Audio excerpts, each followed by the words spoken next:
करने वाले हैं, दैट इज़ इन्नेट इम्यूनिटी। तो इन्नेट इम्यूनिटी के सारे बैरियर्स हम आज डिस्कस करेंगे। इन्नेट इम्यूनिटी क्या होता है?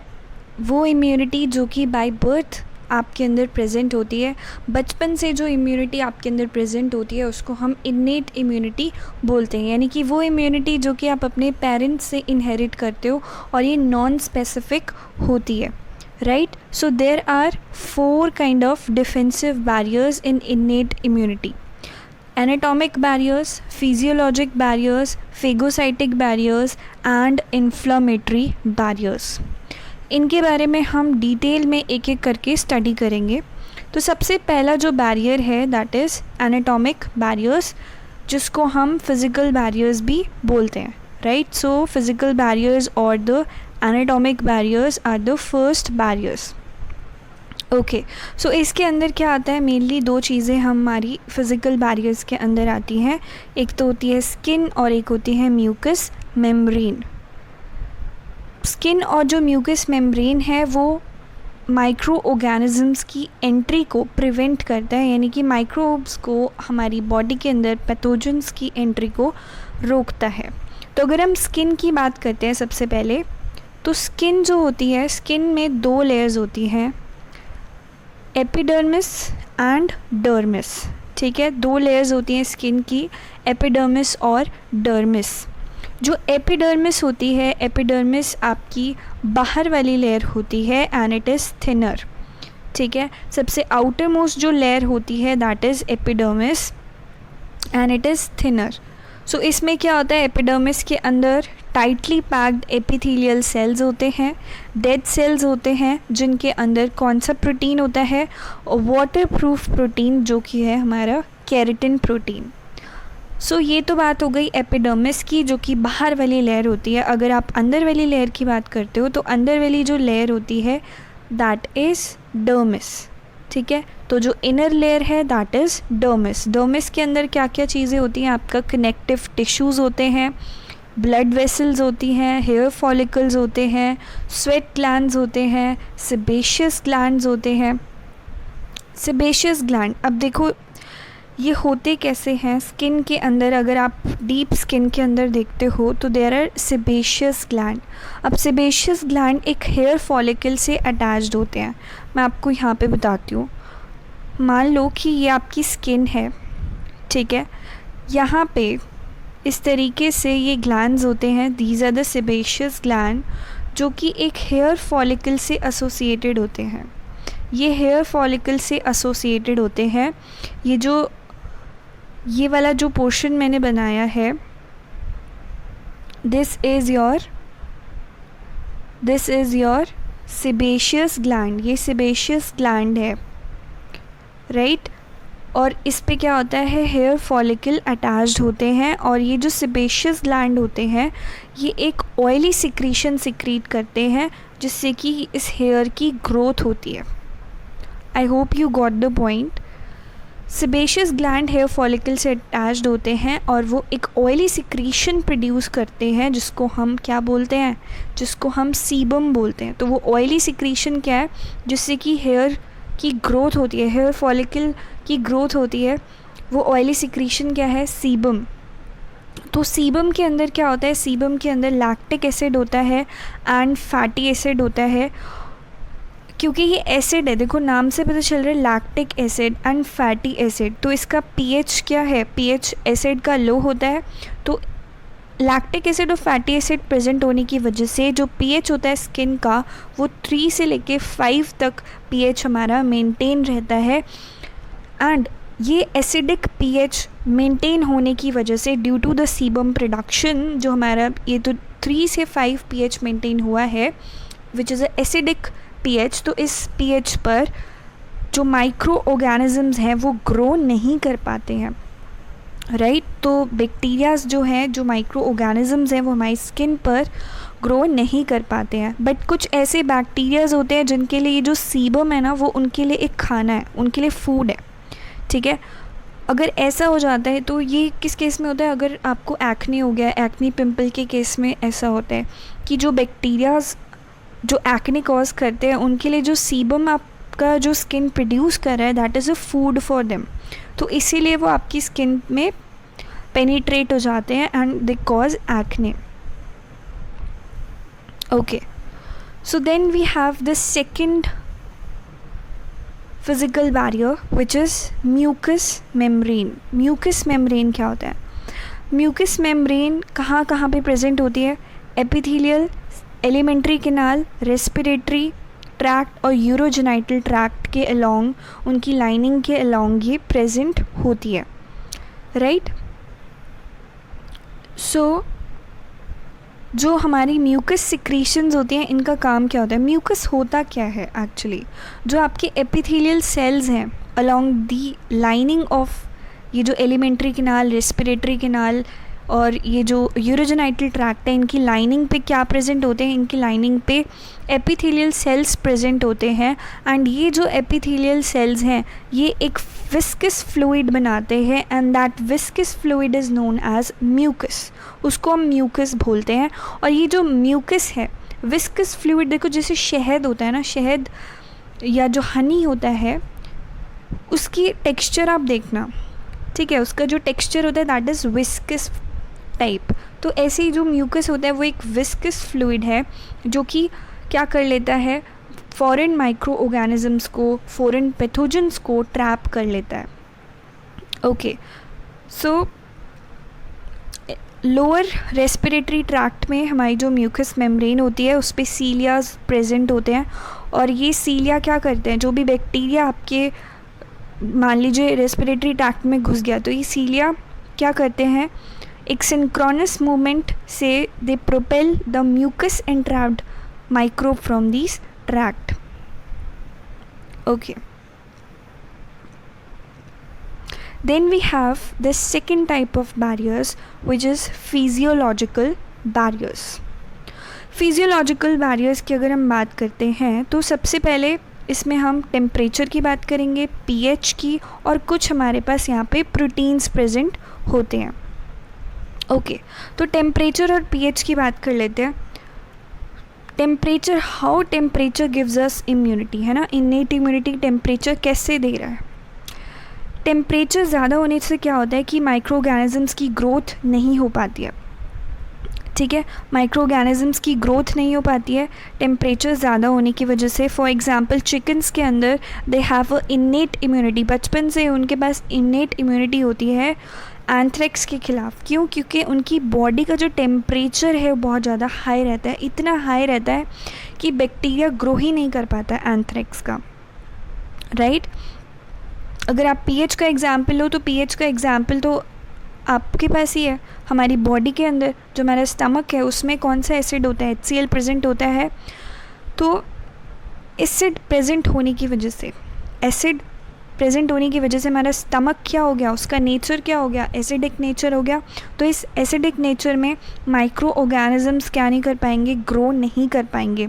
दे won't be able to survive at such a low pH, वो ग्रो ही नहीं कर पाएंगे. तो इस तरीके से टेम्परेचर और पीएच किस तरीके से हमें इम्यूनिटी प्रोवाइड कर रहा है, राइट. अगर आपने देखा होगा तो जो छोटे बच्चे होते हैं उनको डिजीज़ेस जल्दी लगते हैं एज़ कम्पेयर टू एडल्ट्स, क्योंकि जो छोटे बच्चे होते हैं उनका जो स्टमक होता है उसका पीएच काफ़ी लेस एसिडिक होता है. It is not that much acidic.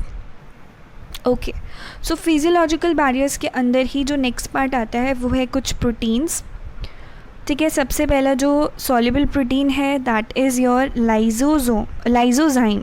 Okay, so lysozyme क्या होता है? It is a hydrolytic enzyme जो कि म्यूकस सिक्रीशंस में पाया जाता है.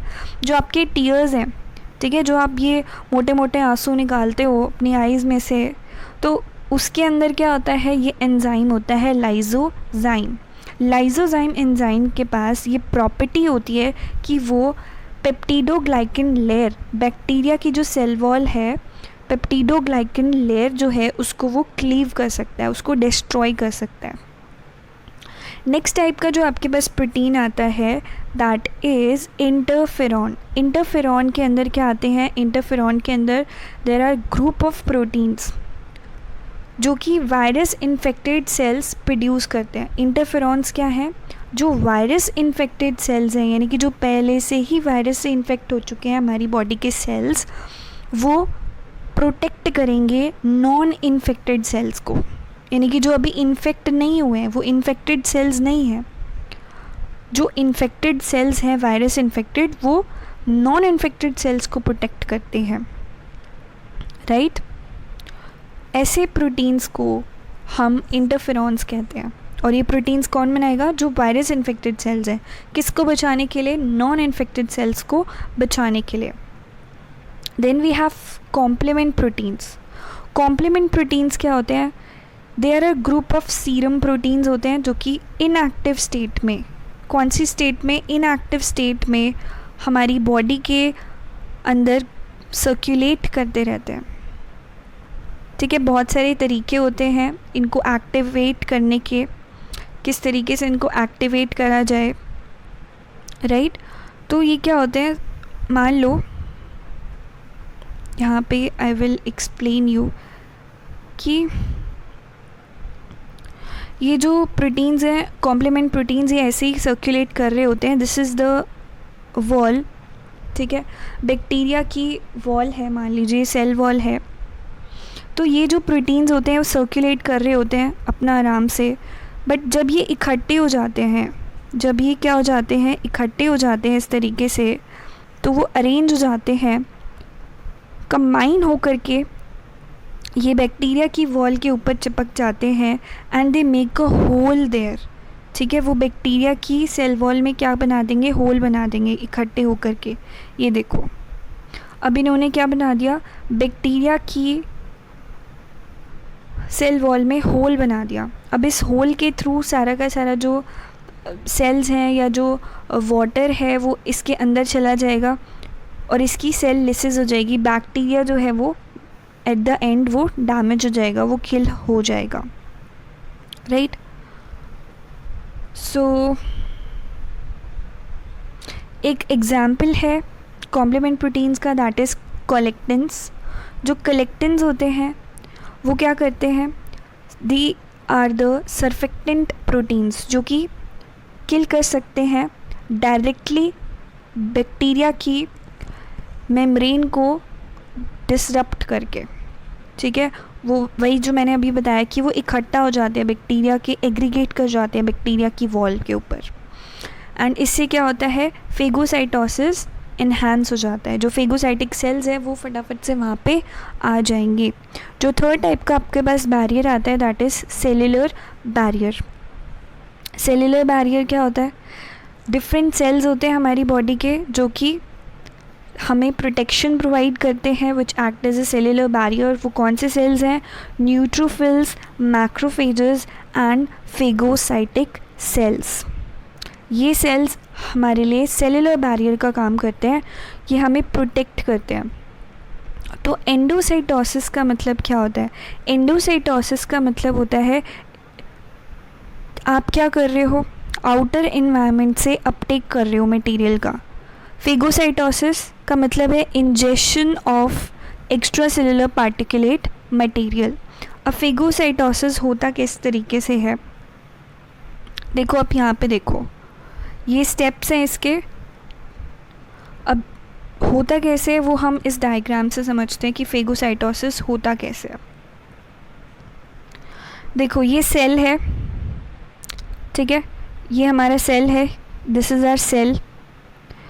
अब ये बैक्टीरिया है, ये बैक्टीरिया है, बैक्टीरिया को मैं ब्लू से दिखा रही हूँ, this is your bacteria, okay.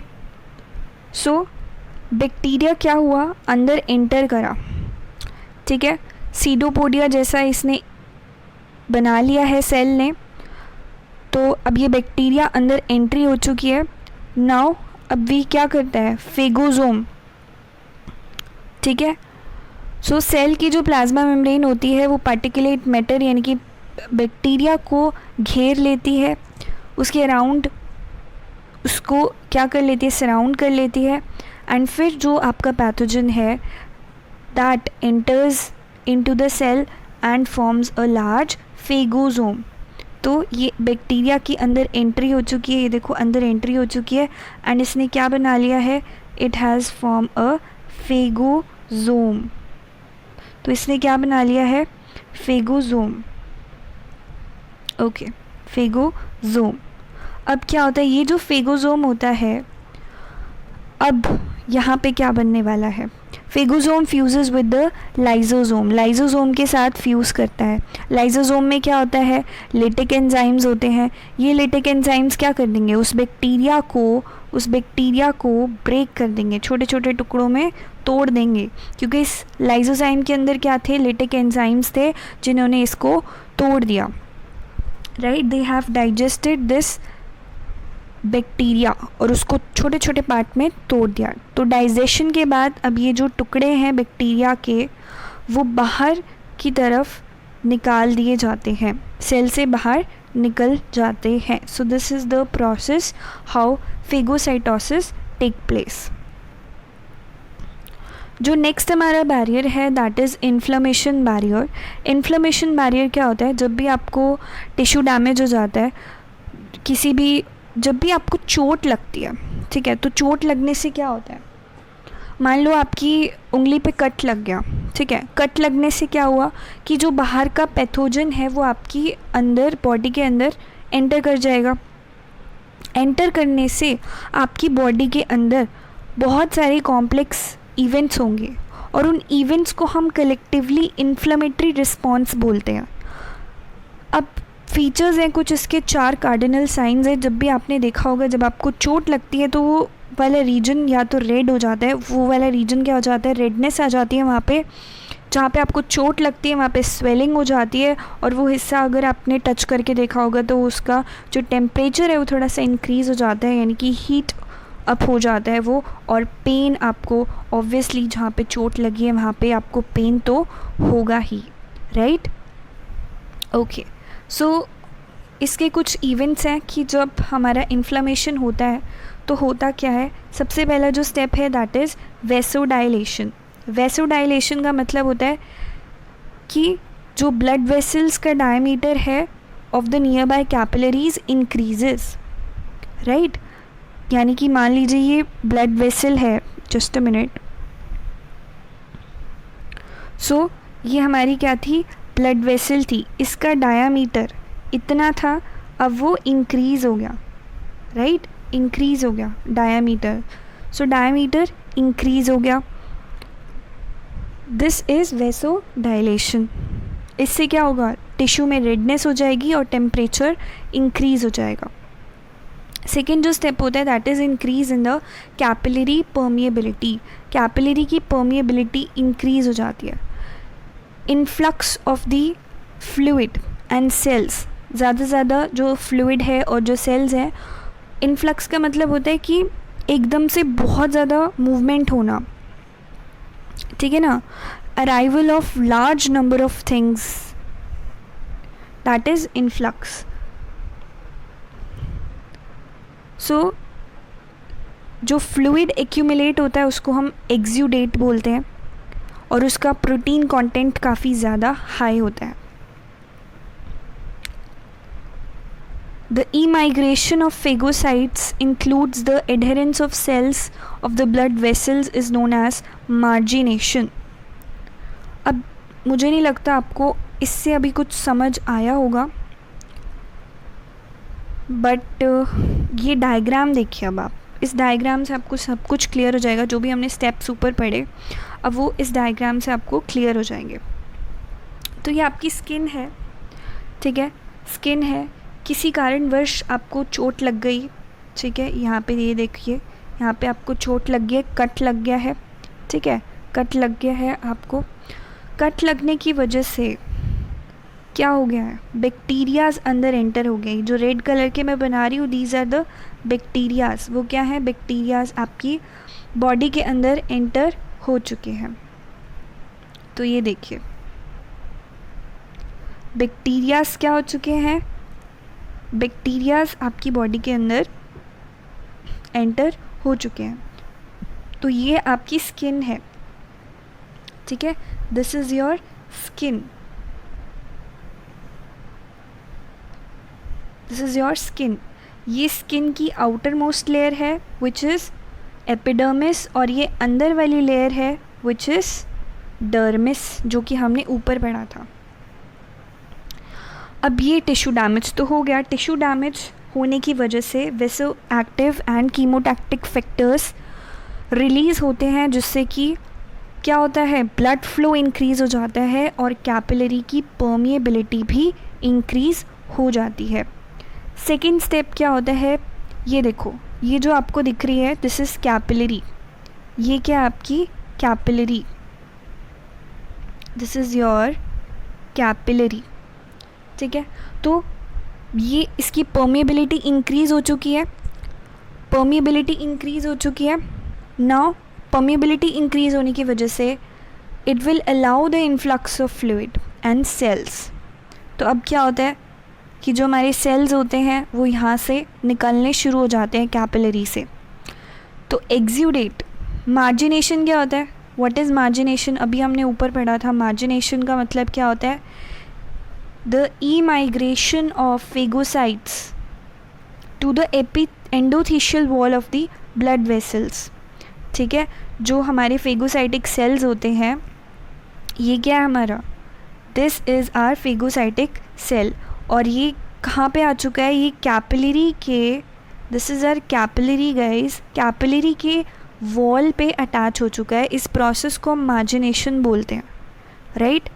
अब क्या होगा, अब यहाँ से एक्सुडेट बाहर निकलेगा, कैपिलरी से जो सेल्स हैं वो बाहर निकलेंगे। कौन से सेल्स बाहर निकलेंगे, एक्सुडेट का मतलब होता है जिसके अंदर कौन कौन से प्रोटीन हो, पैथोजन से लड़ने वाले सारे के सारे प्रोटीन्स हो, complement proteins, antibody C reactive proteins, right. अब ये प्रोटीन्स क्या हो जाएंगे, हमारी इन्फेक्शन वाली साइट पे वहाँ पे पहुँच जाएंगे। और सिमिलरली यहाँ से क्या होगा, एक्स्ट्राविसेशन होगा, यानी कि फेगोसाइटिक सेल्स जो हैं वो भी अब कहाँ पे पहुँच जाएंगे, these are the phagocytic cells, right. Phagocytic cells भी हमारे जो टिश्यू डैमेज वाली साइट है वहाँ पे पहुँच गए। तो फेगोसाइट्स भी पहुँच चुके हैं, एंटीबैक्टीरियल एक्सुडेट भी पहुँच चुका है। अब ये सारी जो पहुँच चुके हैं तो अब तो काम ख़त्म हो गया। तो ये बैक्टीरिया का विनाश कर देंगे, बैक्टीरिया को डिस्ट्रॉय कर देंगे। अब ये बैक्टीरिया यहाँ पे ख़त्म हो जाएगा, इसका डी एंड हो जाएगा। सो इन सच अ वे आपको इन्फ्लेमेशन बैरियर समझ आ गया होगा। सो this is the last barrier.